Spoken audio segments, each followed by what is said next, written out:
Guys, thank you for coming. I think the last time that we met was on a Wednesday night, last Wednesday. And last Wednesday we were speaking about Moses. We spoke about how God had a purpose and a plan. And we talked about how there was a bush that directed Moses, that got Moses' attention. And that bush would burn, but it would not burn up. And that bush would not burn up because God was trying to grab his attention, grab Moses' attention, and let him know that, listen, I want to do something with your life. I want to do something through you. This is the thing.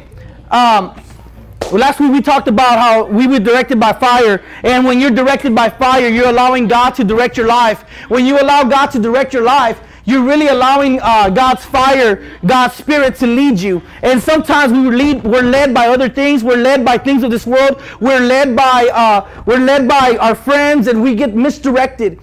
But today I want to talk to you about something different. I want to talk to you a little bit about something different. We need to stay fired up. It's good that you finally say, listen, I want to be directed by God. It's good that you finally say, I want God to lead my life. But it's not only the fact that you need God to lead your life, but you need to stay fired up. You need to stay in that fire. So if you have your Bibles with you, I want you to turn to Jeremiah chapter 20. Jeremiah chapter 20. If you don't have it, we're going to put it up there right now.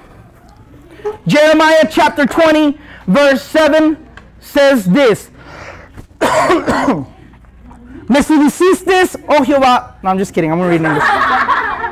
So you guys are like, what it says. That's not what it says. Okay, it says, oh Lord, you deceived me. I was deceived. You overpowered me and prevailed. I am ridiculed all day long. Everyone mocks me. Verse 8 says, whenever I speak, I cry out, proclaiming violence and destruction. So the word of the Lord has brought me insult and reproach all day long. Verse 9 says, but if I say I will not mention him or speak anymore in his name, his word is in my heart like a fire shut up in my bones. I am weary of holding it in. Indeed, I cannot.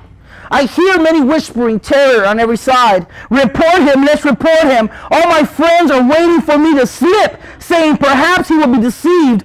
Then we will prevail over him and take our revenge on him. But the Lord is with me like a mighty warrior. Father, we want to thank you for everything that you're doing in our lives. We love you, God. I pray that you would speak into our lives powerfully, God. I pray that none of us, Lord, would leave this place without being changed or transformed by your word. In Jesus' name we pray. And God's people say, amen. Amen. Amen. Listen. I remember when I wasn't serving the Lord, and I used to go out and I used to do the party scene and stuff like that. But it got to the point where one day I just looked at it. I was hanging out with my friends, and I kind of like looked at myself, looked at my life.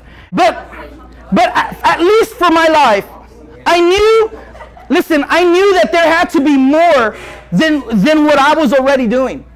And I saw my life, and I saw it being a routine. I saw it being something that I did every single week, the same old thing. And I saw my life without purpose. I saw my life as somebody who was not influencing or bringing a positive impact to this world. I felt like I wasn't participating with life. Instead of life, I was giving people death. In other words, I was influencing people to go drink and to go do different stuff. And it wasn't until I finally got my act together, and I finally said, listen, I need more of God. I need a change in my life. It wasn't until I finally changed that I was able to find purpose in my life. I was able to see that there was more than what I really needed. And I think that some of us in here have probably wandered through our schools, have wandered through our life and thinking, man, what is life all about? Why do I even exist? Why am I in this world? And maybe you've asked yourself, what is the purpose of life? I want to tell you that the purpose of life is to love God, to worship God with all your heart, love your friends. And I want to tell you that the purpose of life is so that we can exalt God, so that we can have a relationship with God. That's why we were made.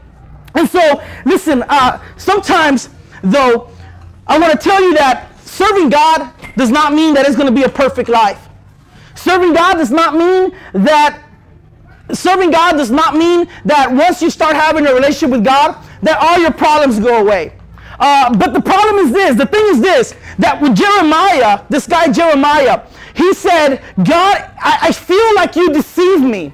Because he starts complaining to God, and he starts crying, and he starts listening to what it says. It says, Lord, you deceived me.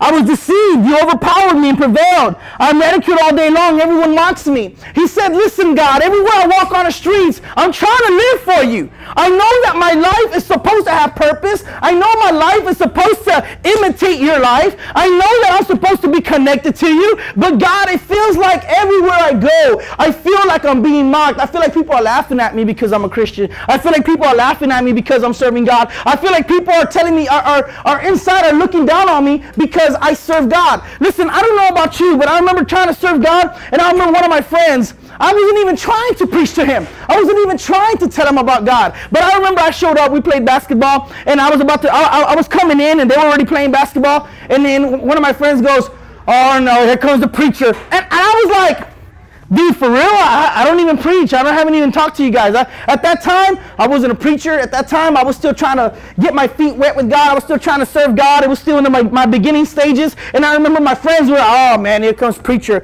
I'm like, dude, when have you ever heard me preach? You know? When have you ever heard me sit right here in front of all of y'all and start preaching? I'm like, you've never heard me preach. So how are you gonna call me a preacher? He's like, whatever, dude. You're fake. He started telling me I was fake. I'm like, why am I fake? Man, you go to church and stuff. You're fake, dog. You're fake. Get out of my face. I'm like, for real, dog? I'm fake? Listen, man, I'm going to throw down with you right now. Show you how fake I am. No, I'm just kidding. I didn't do that. Almost. But the thing is this. I remember one of my other friends said, hey, man, when are you going to be the person you are? When are you going to stop being fake? When are you going to start being true to your identity? And I told him, listen. While I was living the way I used to live, I was being fake. Because my life was made to worship God. And so I want to tell you that sometimes when you serve God, it might mean that you have to walk alone. It might mean that you have to stand and be ridiculed. It might mean that you might lose some friends. Standing for God sometimes might mean that your very best friends are going to start ignoring you. They're going to stop talking around you because there are some jokes and there are some things that you know a godly person should not be hearing. There were some things that there was some gossip. Come on. Girls love to gossip, like puro chisme. Pura comadre, you're like in stinking 8th grade and puro chisme. Oh my God, did you hear about Tony? Yeah, he's going around with my friend. And then the other girl's like, because he's going around with me. Oh, well, when my friend said, and all this chisme going around, and it's like, for real?